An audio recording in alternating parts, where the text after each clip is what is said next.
I don't think any meat's good. I don't think dead animal tissue is good at all. I think a man only uses it to balance himself out on his road to eliminating this idea of eating dead animals and their milks.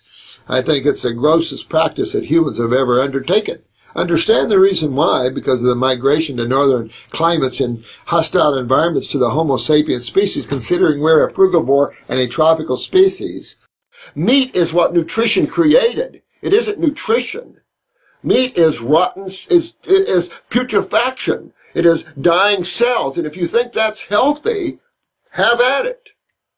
But it makes you stink. It makes you acidic. It is the worst food on the planet to eat for humans, for Homo sapiens, which are frugivores, for herbivores, horses and cows. Look at what happened when we started feeding cows meat. Hoof and mouth, mad cow came on board. Didn't come on board till then. And if you like decay in your body, and you like to stink, and you like high acidosis in the body, and you like having all these problems, keep eating your meats.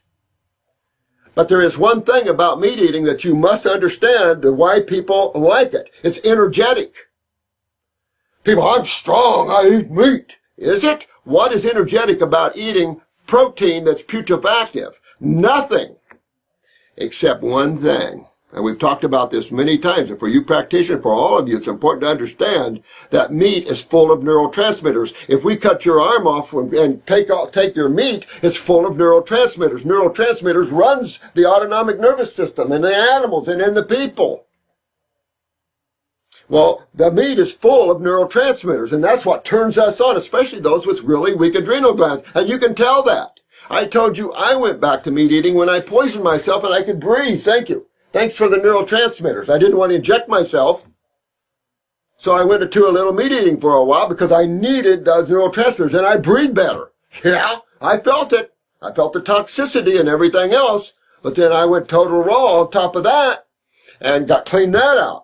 But I can tell you that this is a real issue in our society. And these ideas of caveman meat eating, we have to have meat, that's bull crap. These people are out of line. These are medical doctors or PhDers that have left the world in common sense. And I don't know why the need of everybody to go back. Look forward. Make us a higher species, a healthier species, a more spiritual species. Meat is very aggressive and creates violent tendencies. This has been proven in study after study after study. You want to take violent prisoners and make them passive? Take away the meats. Get them on raw foods. Make them vegetarians. And they'll settle right down. But meat is a byproduct of nutrition, not nutrition itself. And you'll see that the stinkiest animals, the weakest animals, are the meat eaters. So you have to understand that. The adrenals, that's your autonomic nervous system, and that is your epinephrines, your adrenalines, your epinephrines, norepinephrines. So when your adrenals are down, you're always fatigued. Well, you would be, especially off of meat, which has full of neurotransmitters. When you're on meat, you're really moving. That's the problem. This is the other bad thing about the protein called meat. It's full of neurotransmitters. Well, the same thing happens to your adrenal medulla that happens to the cortex. When you're taking steroids, you lose your adrenals, and the same thing eating meat full of epinephrine, you lose your adrenals, and then when you don't have it, you feel like you're really tired, and the fruits and vegetables must not be giving me any nutrition or energy because I'm really tired. No, that's not the case. It is all about the adrenal glands and neurotransmitters. It's a neurological fatigue. I could take you with MS or any kind of neurological condition and rebuild you with fruits and berries, and I can't with any other food source. Matter of fact, I cannot in any way, shape, or form help you in your health if you eat meat. So how is it that when we eat meat, we lose our health, and when we get rid of meat, we gain our health?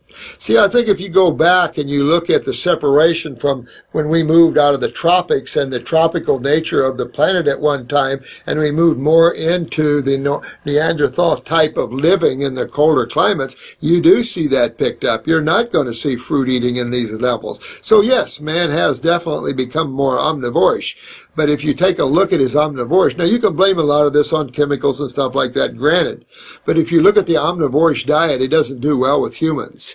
Humans has been decaying in their health for generations, and now it's just accelerated because of all the neurotoxic chemistries and all the other stuff we're dealing with. But if you still go back, you'll see the decay of the human, the northern human, as opposed to the southern human. You can just, I see it in my clinic now in comparing the 80 and 90 and 100-year-olds that I get in here from the islands and those that I get in here from northern climates. Yeah, there's a big difference. So like I said, I've been kind of running my own China study in that way. I'd like to also think that humans are a higher species than even the primates. Even though we share 98% supposedly the genes of primates, I think we're a higher evolved species. We don't have the sharp canines that a gorilla has. We're pretty close, though, in every other way. It's obvious that your health issues are so much worse when you eat protein than when you come off of it. And I think that's another proof of the problem, is that you have to come off of these things to get well. Well, that means they're not good for you in the first place. I think man adapted to that kind of eating, but I think that also made him very mean, made him very aggressive, and took him away from his spirituality, if there was such a growth. And I can tell you that you feel so much better and lighter and a lot less acidic without proteins. And I just don't see where the human being is made into a protein species. Matter of fact, all the people that come in here have been on high proteins. These people are the sickest. I mean, look at what Atkins' philosophy did to people. Just about ripped them. And there's just nothing, there's nothing to me chemical. When you look at meat eating from chemistry, it makes no sense for humans. It's totally wrong ratioed food for humans. You're a predominantly acidic food. You don't put a predominantly acidic food into the blood. It's contraire. Fruits and vegetables are 80-20. So you really don't see anything that would be statement-wise that the meat would be good for you. If anything, the negative forces have controlled man and controlled their diet and had them to eat meat so they live in the lower levels of consciousness. As far as I'm concerned, if you got it into that way, who has made man eat so bad? I mean, we've got to lift our heads out of dead tissue and out of the earth and more toward the sky. And we live a lot longer and a lot healthier because of it. But what I see in here is the difference between health of those people living in the islands and those people living outside the islands, and they're the ones that were raised on the fruit.